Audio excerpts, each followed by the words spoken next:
আসসালামু আলাইকুম, স্বাগত জাগো টিভির এখনকার আয়োজনে। জানিয়ে দেব হাতে থাকা সর্বশেষ আপডেট। পশ্চিম এশিয়ার মার্কিন কমান্ড সেন্টার এবং জর্ডানের আল আজরাক বিমান ঘাঁটি ধ্বংস করা হয়েছে বলল আইআরজিসি। ইরান ইসরায়েলের ভয়ঙ্কর অল আউট যুদ্ধের সম্ভাবনা, এবার টার্গেট থাকবে কি? ভাঙল সর্বকালের সব রেকর্ড, খামেনির ঐতিহাসিক শেষ বিদায়ে ইরান ইরাকে অংশ নেয় 4,30,00,000 মানুষ, বলল প্রেস টিভি। ভারত ভিত্তিক অপরাধ চক্রের বিরুদ্ধে আন্তর্জাতিক অভিযান, গ্রেপ্তার 24, মোদী সরকারকে চেপে ধরেছে কানাডা, যুক্তরাজ্য, যুক্তরাষ্ট্রের প্রশাসন। ভয়ঙ্কর হাইপারসনিক মিসাইল উৎক্ষেপণে তোলপাড়, মার্কিন প্রতিরক্ষা ব্যবস্থাকে বৃদ্ধাঙ্গুলি দেখাতে প্রস্তুতি সেরে নিল চীন। যুক্তরাষ্ট্র ইরান যুদ্ধ বন্ধের চেষ্টায় কাতার, সৌদি ও পাকিস্তান, এক্সিওসের প্রতিবেদন। যুদ্ধের রাশ সহজেই টানছেন না পুতিন, বাড়তে পারে হামলার তীব্রতা। শুনছিলেন শিরোনাম, এবার পুরো খবর। পশ্চিম এশিয়ার মার্কিন কমান্ড সেন্টার এবং জর্ডানের আল আজরাক বিমান ঘাঁটি ধ্বংস করা হয়েছে বলেছে আইআরজিসি। নতুন করে যুদ্ধ শুরু দ্বিতীয় দিনে কুয়েত, বাহরাইন এবং কাতারে হামলার পর এবার জর্ডানকে নিশানা করেছে ইরান। দেশটির রেভলিউশনারি গার্ড বাহিনী জানিয়েছে তারা পশ্চিম এশিয়ায় যুক্তরাষ্ট্রের সামরিক কমান্ড ও কস্ট্রাল সেন্টার এবং জর্ডানের শত্রুপক্ষের আল আজরাক বিমান ঘাঁটিতে 10টি ব্যালিস্টিক ক্ষেপণাস্ত্র হামলা চালিয়েছে। রেভলিউশনারি গার্ডেও বলেছে যে সন্ত্রাসী মার্কিন সামরিক বাহিনী আবারও আগ্রাসন চালালে আমাদের ভারী বোমা হামলা থেকে ওই অঞ্চলের অন্যান্য মার্কিন ঘাঁটিগুলো আর নিরাপদ রাখা যাবে না। জর্ডানের সামরিক বাহিনী এক বিবৃতিতে বলেছে, জর্ডানের বিমান প্রতিরক্ষা ব্যবস্থা বৃহস্পতিবার ইরান থেকে দেশের ভূখণ্ডের দিকে আসা 8টি ক্ষেপণাস্ত্র ঠেকিয়েছে এবং ভূপাতিত করেছে। ক্ষেপণাস্ত্র ধ্বংসাবশেষ মাটিতে পড়েছে, তবে এতে কেউ হতাহত হয়নি বা অন্য কোনো ক্ষয়ক্ষতিও হয়নি। জর্ডান কাউকেই তাদের আকাশসীমা লঙ্ঘন করতে দেবে না বলেও বিবৃতিতে জানিয়েছে দেশটির সেনাবাহিনী।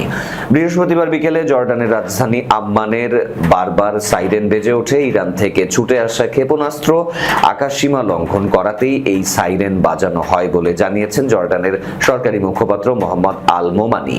জর্ডান গত 11 জুনের পর এই প্রথম ইরানের প্রজেক্টাইল ফেকানোর খবর জানালো। জুনের ওই সময়ে জর্ডানের সেনাবাহিনী ইরান থেকে আসা 20টি ক্ষেপণাস্ত্র প্রতিহত করেছে বলে জানিয়েছিল।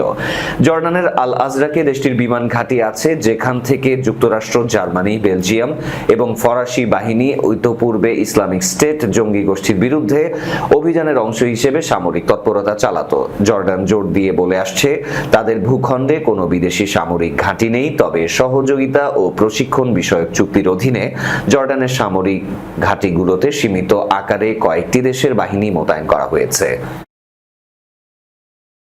ইরান ইসরায়েলের ভয়ঙ্কর অল আউট যুদ্ধের সম্ভাবনা, এবার টার্গেট থাকবে কি? রূপক অর্থে বলতে গেলে আঙ্কারায় ন্যাটো সম্মেলনে মার্কিন প্রেসিডেন্ট ডোনাল্ড ট্রাম্প ইরানের সাথে যুদ্ধবিরতি শেষ বলে ঘোষণা দেওয়ার পর জেরুজালেমে ইসরায়েলি প্রধানমন্ত্রী বেনিয়ামিন নেতানিয়াহুর কার্যালয়ে যেন শ্যাম্পেইনের বোতল খোলা হয়েছে।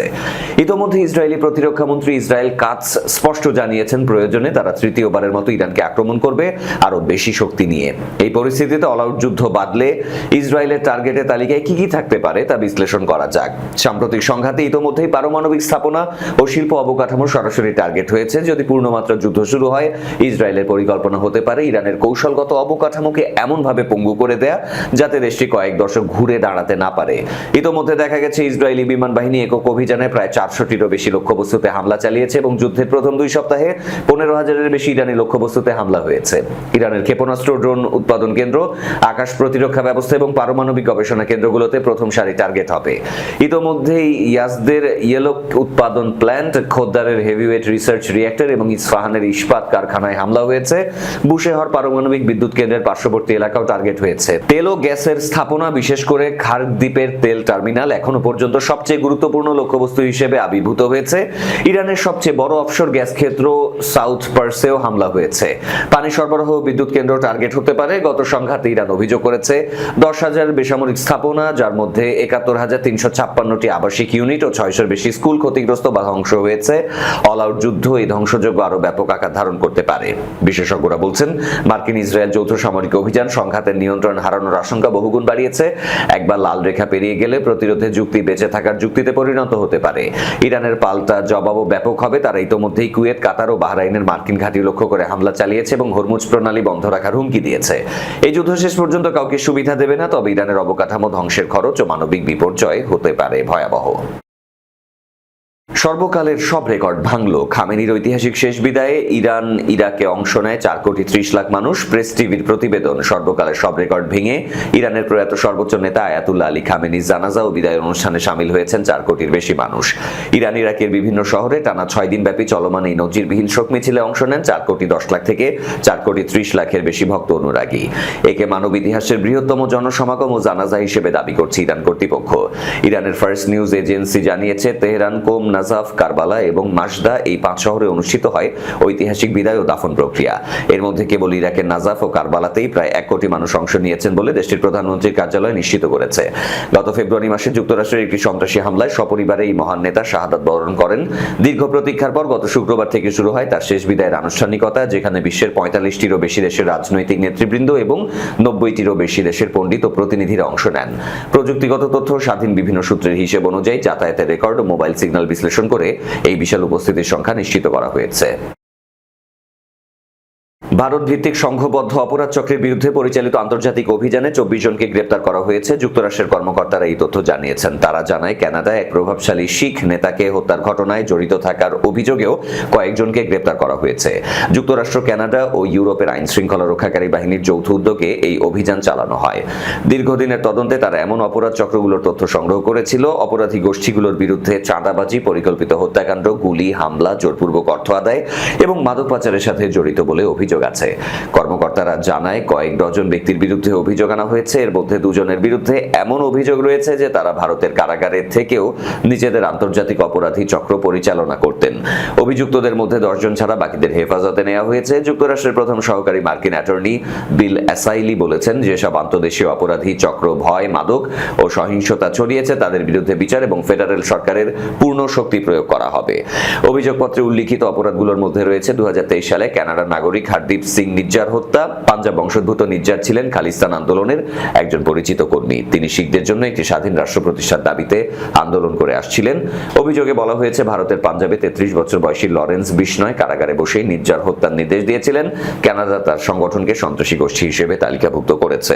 কর্মকর্তাদের দাবি, বিষ্ণয় প্রকাশ্যে নিজেকে একজন ধর্মপ্রাণ দেশপ্রেমিক হিসেবে তুলে ধরলেও এই ভাবমূর্তি ব্যবহার করে ভারত ও যুক্তরাষ্ট্র সহ বিভিন্ন দেশে নিজের অপরাধী চক্রের জন্য সদস্য ও সহযোগী সংগ্রহ করতেন। তাদের অভিযোগ, ব্যক্তিগতভাবে তিনি বহু দেশকে ব্যাপক একটি অপরাধ সাম্রাজ্য পরিচালনা করতেন, যার মধ্যে রাজনৈতিক হত্যাকাণ্ড, খুন, গুলি, হামলা, চাঁদাবাজি, অপহরণ, মাদক পাচার, মানব পাচার সহ বিভিন্ন অপরাধে অন্তর্ভুক্ত ছিল।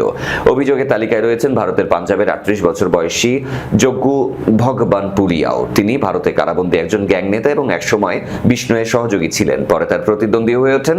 কর্মকর্তাদের মতে, ভগবানপুরিয়া নিজের অপরাধ চক্র গড়ে তুলেছেন, যারা যুক্তরাষ্ট্র, কানাডা, যুক্তরাজ্য, ইউরোপ, অস্ট্রেলিয়া ও নিউজিল্যান্ডে 1000-এর বেশি সদস্য আছে। ভগবানপুরিয়ার সাথে আরো 16 জনের বিরুদ্ধে যুক্তরাষ্ট্র, কানাডা সহ বিশ্বের বিভিন্ন দেশে ভাড়াটে হত্যা, মাদক পাচার, অপহরণ, চাঁদাবাজি, অস্ত্র পাচার সহ নানা অপরাধমূলক কর্মকাণ্ড পরিচালনার অভিযোগ আনা হয়। কানাডার ভ্যানকুভারে 57 বছর বয়সী রবিন্দর সিং ধান্ডার বিরুদ্ধেও অভিযোগ আনা হয়েছে। কর্তৃপক্ষের দাবি, তিনি এমন একটি বড় মাদক পাচার চক্রের সাথে জড়িত, যারা প্রতি সপ্তাহে যুক্তরাষ্ট্র থেকে কানাডায় শত শত কেজি কোকেন ও মেথামেমফেটামিন পাচার করতেন। এফবিআই লস অ্যাঞ্জেলেস কার্যালয়ে দায়িত্বপ্রাপ্ত সহকারী পরিচালক প্যাট্রিক গ্র্যান্ডি বলেছেন, আজকে সমন্বিত অভিযান 3টি ভয়ঙ্কর আন্তর্দেশীয় অপরাধী সংগঠনের মূল ভিত্তিতে আঘাত করেছে, যারা যুক্তরাষ্ট্র এবং বিশ্বের বিভিন্ন স্থানে সহিংসতার মাধ্যমে পরিবারগুলোকে আতঙ্কিত করেছে, সমাজকে ক্ষতিগ্রস্ত করেছে এবং মানুষের জীবন কেড়ে নিয়েছে। সূত্র জানায় এএফপি। যুক্তরাষ্ট্রের নেতৃত্বাধীন বহুজাতিক সামরিক মহড়া রিমপ্যাক 2026 শুরু হওয়ার ঠিক মুখে নিজেদের সামরিক শক্তির এক অভূতপূর্ব প্রদর্শন করল বেইজিং। চীনের People's Liberation Army Rocket Force প্রথমবারের মতো তাদের অন্যতম প্রধান কৌশলগত অস্ত্র DF-17 হাইপারসনিক মিসাইলের আসল এবং সরাসরি যুদ্ধের আদলে করা উৎক্ষেপণের ভিডিও ফুটেজ প্রকাশ করেছে।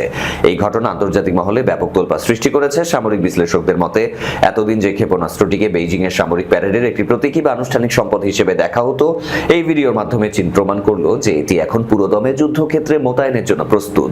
ইন্দো প্যাসিফিক অঞ্চলে মার্কিন ও মিত্রবাহিনীর ক্ষেপণাস্ত্র প্রতিরক্ষা ব্যবস্থাকে বুড়ো আঙুল দেখিয়ে এক নতুন স্ট্রাইক ডক্ট্রিন আক্রমণ কৌশলের জানান দিল বেইজিং। 2019 থেকে 20 সালের দিকে সার্ভিসে আসার পর থেকে DF-17 মিসাইলটিকে কেবল বেইজিং এর জাতীয় দিবসের প্যারেডেই সাজিয়ে রাখতে দেখা যেত। তবে সম্প্রতি প্রকাশিত এই ফুটেজে সম্পূর্ণ ভিন্ন চিত্র দেখা গেছে। ভিডিওতে দেখা যায় মরুভূমির প্রতিকূল পরিবেশে ট্রান্সপোর্টার ইরেক্টর লঞ্চার বা ভ্রাম্যমাণ যানগুলো বিভিন্ন গোপন ও ছড়িয়ে ছিটিয়ে থাকা অবস্থান থেকে দ্রুত মুভমেন্ট করছে। এরপর কৃত্রিম ইলেকট্রনিক জ্যামিং এবং শত্রুপক্ষের রাডার ইন্টারফেয়ারেন্সের মধ্যে সফলভাবে মিসাইল খাড়া করে একের পর এক সালভো লঞ্চ বা একযোগে একাধিক উৎক্ষেপণ সম্পন্ন করা হচ্ছে। চীনের মিলিটারি সায়েন্সেস একাডেমির অবসরপ্রাপ্ত সিনিয়র কর্নেল ডু ওয়েনলং জানিয়েছেন, এটি DF-17 এর প্রথম কোনো কর্মক্ষম উৎক্ষেপণের প্রকাশ্য দলিল। স্থায়ী ঘাঁটির উপর নির্ভর না করে রকেট ফোর্সের এই ভ্রাম্যমাণ ও ছড়িয়ে ছিটিয়ে যুদ্ধ করার পদ্ধতিটি শত্রুর পাল্টা আক্রমণ থেকে নিজেদের রক্ষা করে নিখুঁত আঘাত হানতে সক্ষম। কেন এই হাইপারসনিক মিসাইল মার্কিন প্রতিরক্ষার জন্য মাথা ব্যথার কারণ? প্রচলিত ব্যালিস্টিক মিসাইলগুলো সাধারণত একটি নির্দিষ্ট ও অনুমেয় ধনুকের মতো বাঁকা পথ ধরে লক্ষ্যবস্তুর দিকে এগিয়ে যায়, যা আমেরিকার থার্ড পেট্রিয়ট বা সাগরে মোতায়েন করা SM-3 ইন্টারসেপ্টর সিস্টেমে সহজেই ট্র্যাক ও ধ্বংস করতে পারে। কিন্তু DF-17 এর প্রযুক্তি সম্পূর্ণ আলাদা ও জটিল। এই মিসাইল একটি সলিড ফুয়েল বুস্টারের উপর ZF হাইপারসনিক গ্লাইড ভেহিকেল যুক্ত থাকে। এটি আকাশের প্রায় 100 কিলোমিটার উঁচুতে গিয়ে বুস্টার থেকে আলাদা হয়ে যায়। বায়ুমণ্ডলের উপরের স্তরে এটি ম্যাক 5 থেকে ম্যাক 10 শব্দের চেয়ে 5 থেকে 10 গুণ বেশি গতিতে ওড়ার পাশাপাশি ডানে বামে বা উপরে নিচে নিজের গতিপথে তীব্রভাবে পরিবর্তন করতে পারে। যুক্তরাষ্ট্র ইরানের মধ্যে বাড়তে থাকা উত্তেজনা কমানো এবং পারমাণবিক চুক্তি নিয়ে আবারও আলোচনা শুরু করতে মধ্যস্থতার চেষ্টা করছে কয়েকটি আঞ্চলিক দেশ। সূত্রের বরাত দিয়ে মার্কিন সংবাদ মাধ্যম এক্সিওস এর প্রতিবেদনে বলা হয়, পরিস্থিতি শান্ত করার প্রচেষ্টায় বুধবার যুক্তরাষ্ট্র ও ইরান উভয় দেশের কর্মকর্তাদের সাথে একাধিকবার ফোনে কথা বলেছেন কাতার, পাকিস্তান, তুরস্ক, মিশর ও সৌদি আরবের কর্মকর্তারা। মধ্যস্থতার সাথে জড়িত একটি আঞ্চলিক সূত্র এক্সিওসকে জানিয়েছেন, প্রথম লক্ষ্য হলো দুই পক্ষকে উত্তেজনা কমাতে রাজি করানো, এরপর পারমাণবিক চুক্তি নিয়ে বিশেষজ্ঞ পর্যায়ে নতুন বৈঠকের তারিখ ঠিক করা। এদিকে ইরানের পররাষ্ট্রমন্ত্রী আব্বাস আরাগচি পাকিস্তানের সেনাপ্রধান ফিল্ড মার্শাল আসিম মুনিরকে বলেছেন, হামলায় দুই দেশের মধ্যে হওয়া সমঝোতা স্মারক লঙ্ঘন করেছে যুক্তরাষ্ট্র।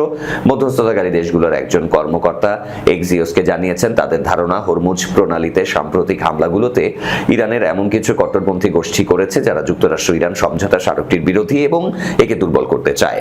এক্সিওসের তথ্যমতে সাম্প্রতিক উত্তেজনার আগে পারমাণবিক চুক্তির বিষয়ে কিছুটা অগ্রগতি হয়েছিল, তাই তারা চাইছেন সেই আলোচনা পুরোপুরি ভেঙে না পড়ুক। প্রেসিডেন্ট ট্রাম্প বুধবার ঘোষণা করেন যে যুক্তরাষ্ট্র ইরান সমঝোতা স্মারক ও যুদ্ধবিরতি শেষ হয়ে গেছে এবং তিনি 2 দফা বিমান হামলার নির্দেশ দেন। তবে তিনি এখনো হরমুজ প্রণালী আবার নিরাপদভাবে খুলে দিতে চান এবং পূর্ণাঙ্গ যুদ্ধ এড়াতে আগ্রহী। দুই দেশ পাল্টাপাল্টি হামলা চালায়। এ শুরু হয় ইরানের পক্ষ থেকে হরমুজ প্রণালীতে 3টি বাণিজ্যিক জাহাজে হামলার পরপরই। ইউক্রেনের সাথে চলমান যুদ্ধের হ্রাস পুতিন সহজেই টানছেন না। রাশিয়ার প্রেসিডেন্ট ইউক্রেনের সাথে সব ধরনের সমঝোতার সম্ভাবনা প্রত্যাখ্যান করছেন। ক্রেমলিন সংশ্লিষ্ট দুটি সূত্রের বরাত দিয়ে বার্তা সংস্থা রয়টার্স জানিয়েছে, রাশিয়ার বিভিন্ন স্থাপনায় ইউক্রেনে সাম্প্রতিক বড় আকারের ড্রোন হামলাকে যুক্তি হিসেবে ধরে নিয়ে দেশটিতে হামলা চালিয়ে যাওয়ার কথা ভাবছেন তিনি। সামনের মাসগুলোতে রাশিয়ার আক্রমণের তীব্রতা আরও বাড়তে পারে, তবে বরাবরের মতোই যেন বাস্তবতার বিপরীতে কথা বলতে পছন্দ করেন আমেরিকার প্রেসিডেন্ট ডোনাল্ড ট্রাম্প। মধ্যপ্রাচ্যের যুদ্ধবিরতি চুক্তি নিয়ে যেমন তিনি অনেকদিন ধরে ভুল তথ্য দিয়ে এসেছেন, তেমনি অসংলগ্ন মন্তব্য করেছেন রাশিয়া ইউক্রেন ইস্যুতেও। গত সোমবার তিনি বলেছেন, পুতিন এই যুদ্ধ শেষ করতে চান এবং চুক্তি সম্পন্নের বিষয়টি মানুষের ধারণার চেয়ে দ্রুত গতির হচ্ছে। ট্রাম্পের সাথে এ বিষয়ে রাশিয়ার প্রেসিডেন্ট ভ্লাদিমির পুতিন ও ইউক্রেনের প্রেসিডেন্ট ভলোদিমির জেলেনস্কির আলাদা আলাদা ফোন আলাপও হয়েছে। ন্যাটো সম্মেলনে জেলেনস্কিও বলছেন, শান্তি আনতে বিভিন্ন বিষয়ে আলোচনা হয়েছে তাদের। এ বিষয়ে রয়টার্সের প্রশ্নের জবাবে কোনো মন্তব্য করেনি হোয়াইট হাউস। পুতিন সংশ্লিষ্ট এক সূত্রের বরাতে জানা গেছে, ইউক্রেনের পূর্বাঞ্চলীয় দনবাস অঞ্চলের বাকি অংশ দখলের মূল লক্ষ্য অর্জনে রাশিয়ার প্রেসিডেন্ট তার অবস্থানে অনড় রয়েছেন। জুনেও জেলেনস্কির দেয়া যুদ্ধবিরতির একটি প্রস্তাব প্রত্যাখ্যান করেছেন পুতিন।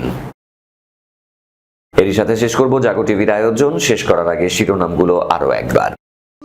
পশ্চিম এশিয়ার মার্কিন কমান্ড সেন্টার এবং জর্ডানের আল আজরাক বিমান ঘাঁটি ধ্বংস করা হয়েছে বলল IRGC। ইরান ইসরায়েলের ভয়ঙ্কর অল আউট যুদ্ধের সম্ভাবনা, এবার টার্গেট থাকবে কি? ভাঙল সর্বকালের সব রেকর্ড, খামেনির ঐতিহাসিক শেষ বিদায়ে ইরান ইরাকে অংশ নেয় 4,30,00,000 মানুষ, বলল প্রেস টিভি। ভারত ভিত্তিক অপরাধ চক্রের বিরুদ্ধে আন্তর্জাতিক অভিযান, গ্রেপ্তার 24, মোদী সরকারকে চেপে ধরেছে কানাডা, যুক্তরাজ্য, যুক্তরাষ্ট্রের প্রশাসন। ভয়ঙ্কর হাইপারসনিক মিসাইল উৎক্ষেপণে তোলপাড়, মার্কিন প্রতিরক্ষা ব্যবস্থাকে বৃদ্ধাঙ্গুলি দেখাতে প্রস্তুতি সেরে নিল চীন। যুক্তরাষ্ট্র ইরান যুদ্ধ বন্ধের চেষ্টায় কাতার, সৌদি ও পাকিস্তান, এক্সিওসের প্রতিবেদন। যুদ্ধের রাশ সহজেই টানছেন না পুতিন, বাড়তে পারে হামলার তীব্রতা। এই ছিল আজকে জাগো টিভিতে। ধন্যবাদ সাথে থাকার জন্য। আল্লাহ হাফেজ।